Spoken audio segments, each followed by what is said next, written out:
Jai Hind everyone, good morning to all of you. This is Pooja Upadhyay from Shri Ram Public School. Till now we have completed up to all the public sector. In that we have studied about the departmental undertaking, statutory corporation and the government company, right? Now today in this topic we are going to see the changing role of the public sector, how it's changed from prior to till now, okay?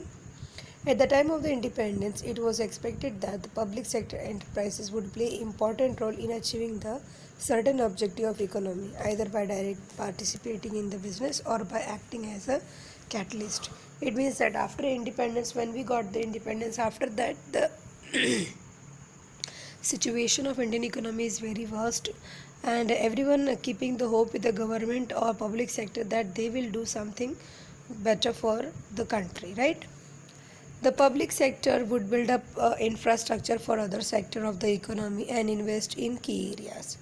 The private sector was unwilling to invest in a project which required heavy investment because that time when we got the freedom, that time we not have that much capital and all thing which we needed for the business organization. That's why the private sector are not supposed to involve in the huge project. Okay. The government then took it upon itself to develop the infrastructural facility and provide for a goods and service essential for for the economy. So it means that that time government has decided to make the infrastructure facility proper and provide the essential goods and service to the society people. Okay, the Indian economy is in stage of transition. The 5-year plan in the initial stage of the development gave a lot of importance to the public sector. And after that, the government started to make the 5-year plan, and according to that, they are do some infrastructural development. Okay. In the post 1990s, a new economic policy emphasized on liberalization, privatization, and globalization. In the year of after the 1990, it means in the year of 1991, we got the economic policy in which liberalization, privatization, globalization, these three economic concept was introduced. And after introducing this concept, student, the scenario of the business organization of each and every country is totally get changed. The role of the public sector was redefined. It was not supposed to play a passive role but to actively participate and compete with the market with others. It means that before that government are doing their activity but very slowly because they knows about this that no private company, no private sector is in a situation that they will compete with them. That's why the working pattern of this public sector is very slow and very traditional, and not only that much but also ineffective way they are doing their work, right? क्योंकि उन्हें लगता था कि उनके साथ मतलब जो government है, जो पब्लिक सेक्टर है, उन्हें ये लगता था कि उनके साथ कोई भी प्राइवेट सेक्टर कम्पीट ही नहीं कर सकता क्योंकि उतनी बड़ी इंडस्ट्री कोई प्राइवेट सेक्टर खोलते ही नहीं थे, उनके पास उतने ह्यूज कैपिटल नहीं थे, मार्केट एरिया नहीं थी इसके लिए। ठीक है, तो 1991 के बाद ये सारी चीज़ें पूरी तरह से बदल गई। देखते हैं आगे क्या चेंजेस हुआ। Private sector companies in the same industry, they were also held accountable for losses and return on investment. और प्राइवेट सेक्टर को भी बहुत सारे प्रॉब्लम होने लग गए थे, लॉस होने लग गया था। ठीक है, if the public sector was making the loss continuously, it was refer to the board for industrial financial reconstruction for completing over hauling or shutdown. Various committees were set up to study the working of inefficient public sector units with a report on how to improve their managerial efficiency. धीरे धीरे public sector में भी जब loss होने लग गए तो धीरे धीरे कई पब्लिक सेक्टर की कंपनियां बंद होने लग गई। देखा गया क्यों ऐसा हो रहा है, तो पता चला कि यहाँ पे जो एफिशिएंसी मैनेजमेंट है वो इनएफिशिएंट है, यानी प्रॉपर वर्किंग कंडीशन नहीं है, प्रॉपर मैनेजमेंट एक्टिविटी नहीं हो रहा है, इसकी वजह से इनकी प्रॉफिटेबिलिटी डाउन होती जा रही है। ठीक है,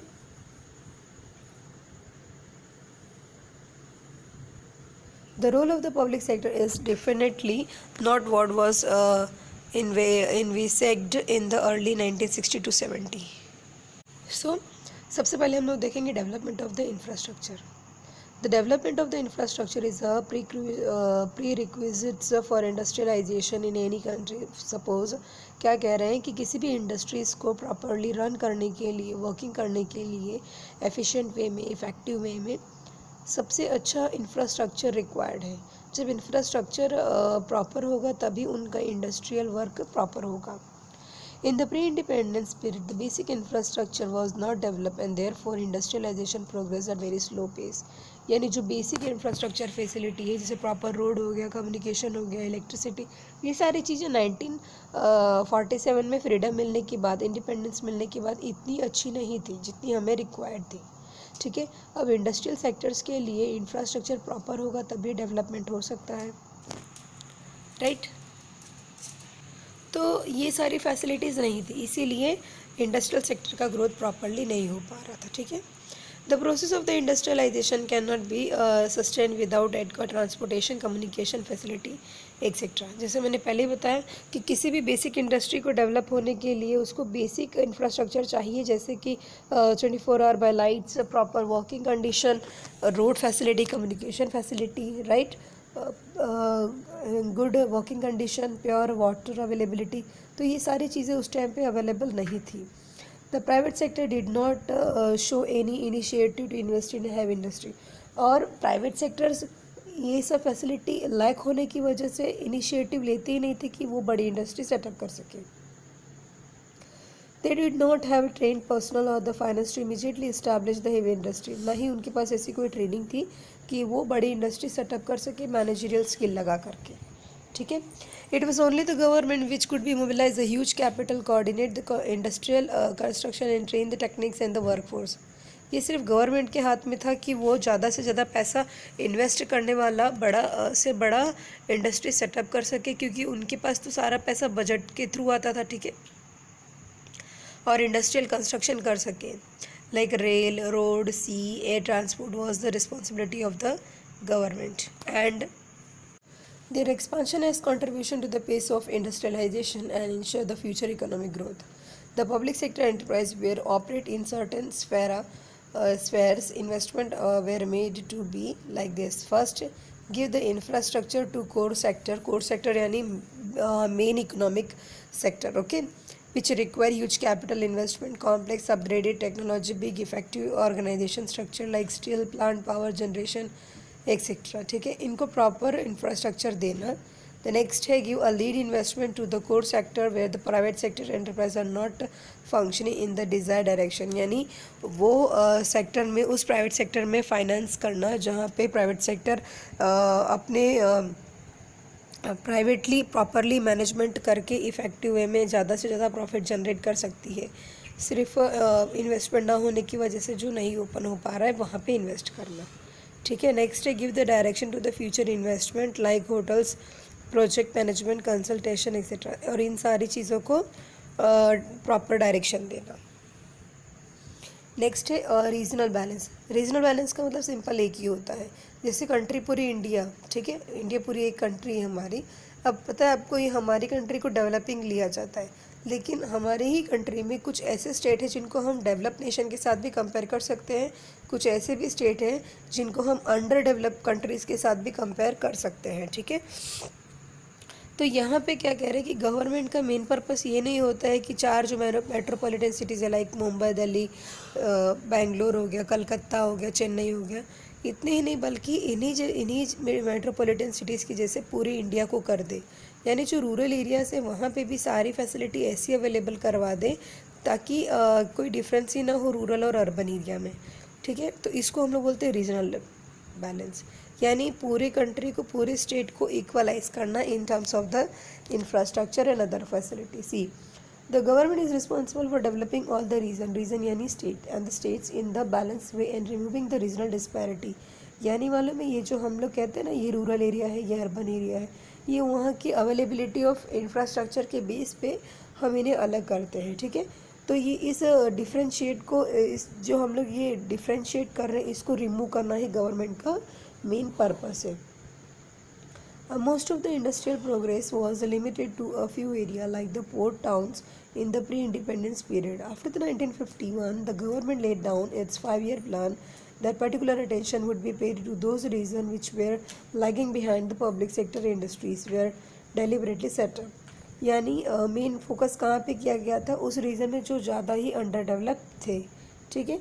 Now four major steel plants were set up in the backward areas to accelerate the economic development. यानी फिर गवर्नमेंट ने क्या सोचा, जो रीजनल एरिया है, ठीक है, जो बैकवर्ड एरिया है, उन पे ज़्यादा फोकस किया जाए और वहाँ पे पब्लिक सेक्टर इंडस्ट्रीज़ को सेटअप किया जाए ताकि वहाँ की इकोनॉमिक कंडीशन में सुधार हो. ठीक है. नेक्स्ट है हमारा economic of scale. With the large scale industries required to set up the huge capital outlay, the public sector had to set up its in to take the advantage of the economic of scale. Electric power plant, natural gas, petroleum, and the telephone industries are some of example of the public sector setting up a large-scale unit. These units require large base to the functioning economically, which was only possible with the government resource and the mass-scale production. Simple है. Economic of scale यानी कि जब भी हम कोई चीज़, ठीक है, कोई गुड्स या कोई सर्विस को लार्ज क्वांटिटी में प्रोडक्शन करते हैं तो उसके थ्रू हमें इकोनॉमिक बेनिफिट मिलता है. ठीक है. तो उसको कहा जाता है economic of scale.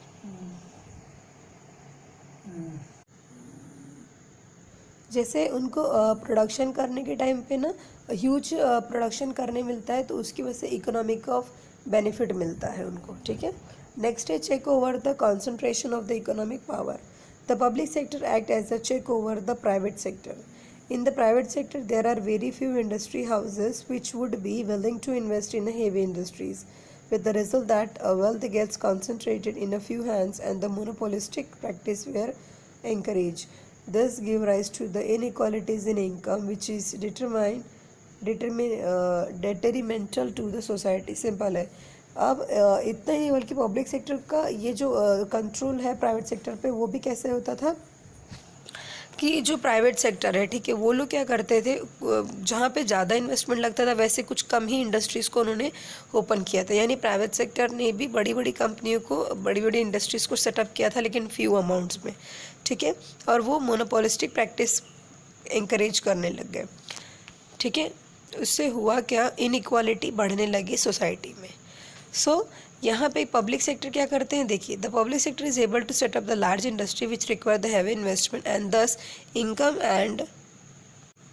income and benefit that accrue are shared by the large of number of the employees and the worker. This prevent the concentration of the wealth and economic power in the private sector. Clear हो गया. Next है import substitution. Import substitution का मतलब होता है जब भी हम कोई भी गुड्स इम्पोर्ट करते हैं, ठीक है, तो उसमें होता क्या है, हमारे नेशन से फॉरेन रिजर्व जो होते हैं, सॉरी, इम्पोर्ट सब्सटीट्यूशन, ये इम्पोर्ट सब्सटीट्यूशन का मतलब क्या बता रहे हैं. जैसे देखिए, जब भी हम लोग इम्पोर्ट मतलब क्या, जब हम गुड्स किसी फॉरेन कंट्री से ख़रीदते हैं, ठीक है, हम जब भी कोई भी गुड्स दूसरी कंट्री से ख़रीदते हैं तो उसको इम्पोर्ट कहते हैं. सब्सटीट्यूशन वर्ड का मतलब होता है एक जो भी एक गुड्स हम यूज़ कर रहे हैं उसकी जगह पे कोई दूसरा गुड्स हम लोग यूज़ कर सकते हैं. जैसे चाय पी रहे, सडनली चाय यानी टी का रेट्स इंक्रीज़ हो गया तो उसको हटा के हम कॉफ़ी पी लें. ठीक है. तो इसको सब्सटीट्यूशन प्रोसेस कहा जाता है. तो इम्पोर्ट सब्सटीट्यूशन का मतलब ये है कि जब इंडिपेंडेंस ख़त्म हो गया तो उसके बाद कंट्री में अपनी बेसिक नीड्स को कंप्लीट करने के लिए लोग कई गुड्स को फॉरेन कंट्री से इंपोर्ट करते थे. ठीक है. तो गवर्नमेंट ने देखा कि जब हम कोई गुड्स बाहर से इंपोर्ट करते तो हमारे यहाँ से जो फॉरेन रिज़र्व है, फॉरेन करेंसी की रिज़र्व, वो धीरे धीरे कम होने लगती है और ख़त्म हो जाएगी ऐसे, और इसकी वजह से हमारे इकोनॉमिक्स पे भी इफ़ेक्ट हो रहा है. तो गवर्नमेंट ने ये सोचा कि जो चीज़ें हम फॉरेन कंट्री से परचेज़ कर रहे हैं, क्यों ना हम खुद ही वो चीज़ें अपनी ही कंट्री में बनाने लगे या उसकी सब्सटीट्यूशन को बनाने लगे, जिसकी वजह से हम इंपोर्ट कम कर सकते हैं. ठीक है. देखिए, during the second and the third 5-year plan period, India was aiming to self reliance यानी self dependent in many sphere. Obtaining the foreign exchange was also problem and it was difficult to import the heavy machinery required for the strong industrial base.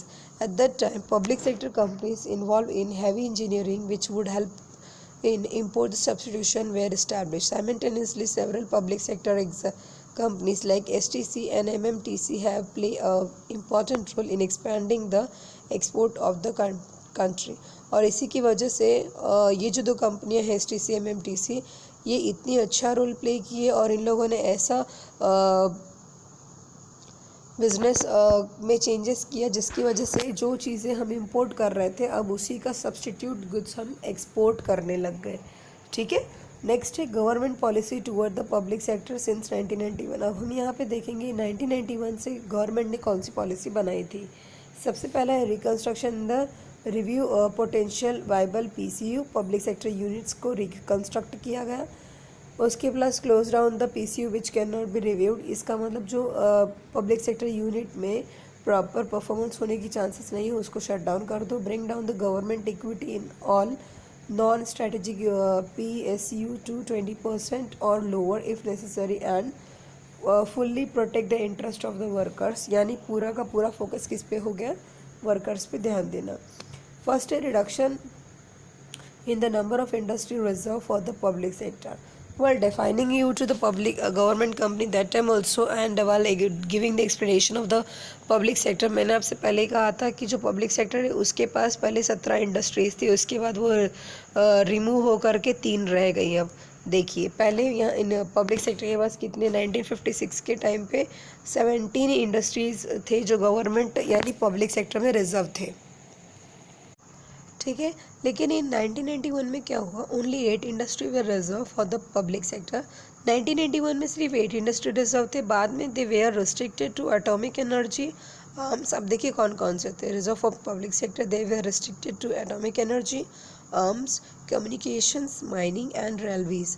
In 2001 only 3 industries were reserve exclusively for public sector. लेकिन 2001 के बाद सिर्फ 3 industries उनके under reserve थे। This are atomic energy arms and rail transport. यानी railway, atomic energy और arms. Arms यानी आप जानते हैं डिफेंस आइटम। ठीक है। ठीक है।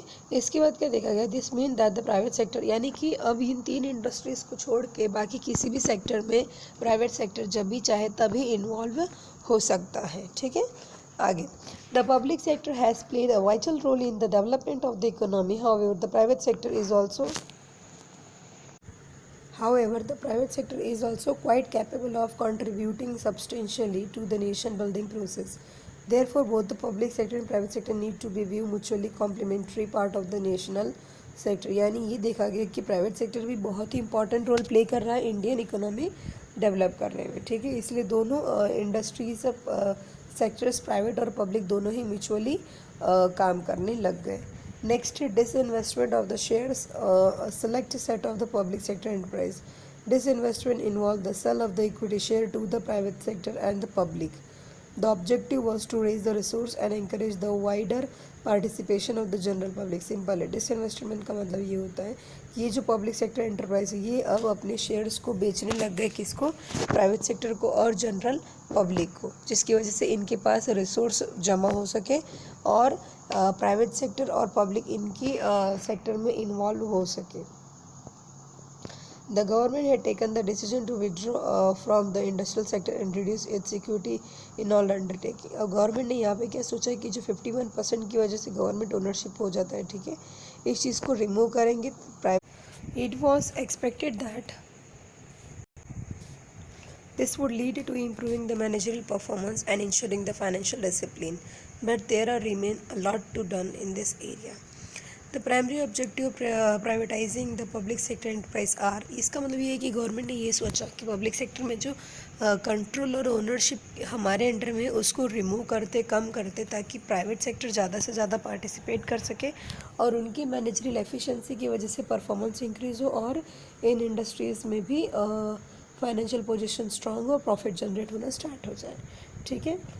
तो देखिए ऑब्जेक्टिव्स क्या है, ये पब्लिक सेक्टर को प्राइवेट सेक्टर में कन्वर्ट करने का। सबसे पहला, releasing the large amount of the public sector resource lockup in non strategic public sector so that they may be utilized on the other social priority areas such as basic health, family welfare, primary education. Simple meaning है, क्या कह रहे हैं, large scale में जो government sector public sector में पैसा block हुआ है, जो यूजलेस है, जो लैक ऑफ परफॉर्मेंस की वजह से लॉस मेकिंग में जा रहा है, वो प्राइवेटाइज करने की वजह से वहाँ एफिशिएंसी इंक्रीज़ होगी और उसकी वजह से सोसाइटी का जो रिसोर्स रिक्वायर्ड है, ठीक है, जो सोसाइटी को बेसिक सर्विस रिक्वायर्ड है, वो सारी चीज़ें प्रॉपरली फुलफ़िल हो सके। ठीक है। Reducing the huge amount of public डेप्ट एंड इंटरेस्ट बर्डन, और जो पब्लिक डेप्ट यानी पब्लिक लोन है वो और उनका इंटरेस्ट बर्डन कम कर दिया गया. Transferring the commercial risk to the private sector so that funds are invested in able project. क्या कह रहे हैं? Transferring the commercial risk.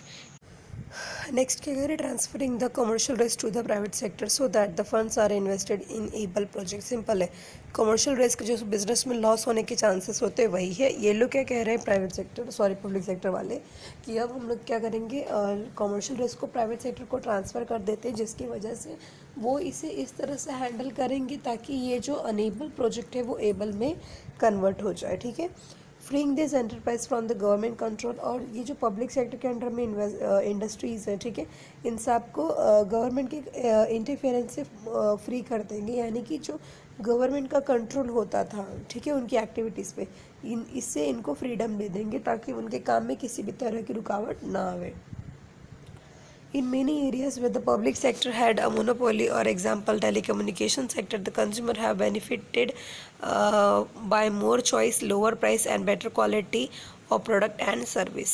Next है policy regarding the SIC unit to be the same as that of the private sector. क्या कह रहे हैं? policy regarding the SIC unit. SIC unit का मतलब पता है?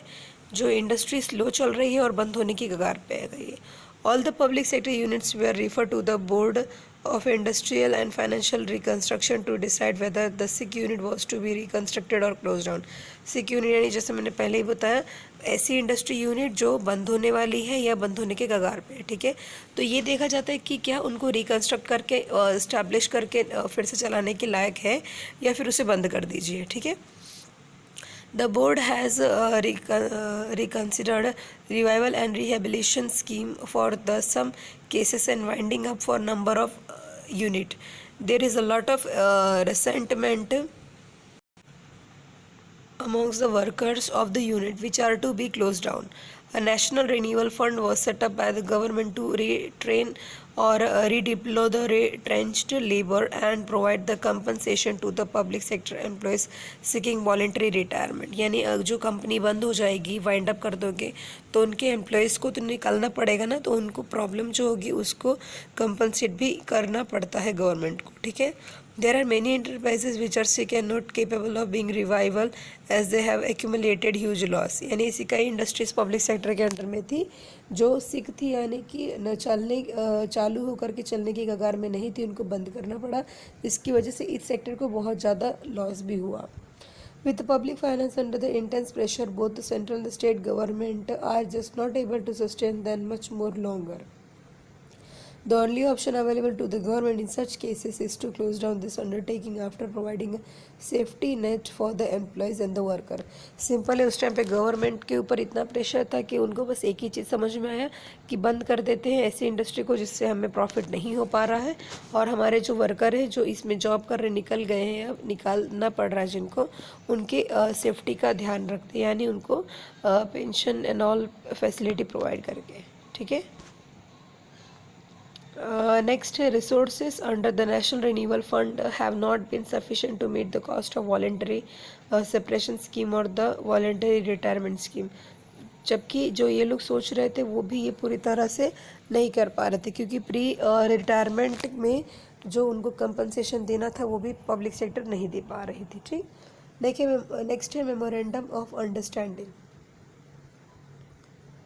Improvement of the performance through the MOU Memorandum of Understanding system, by which a management are to be granted greater autonomy but held accountable for specific results. Simple है. यहाँ पे private sector को fully freedom मिल चुकी थी, जिस तरह से उनको मैनेजमेंट करना है वैसे ही करे, लेकिन कुछ मैटर ऐसे होंगे जिसमें उनको गवर्नमेंट को आंसर करना होगा. ठीक है. Under this system public sector unit they are given clear target to the operational autonomy for achieving those target. The memorandum of understanding was between the particular public sector unit and their administrative ministries, defining their relationship and autonomy. ठीक है.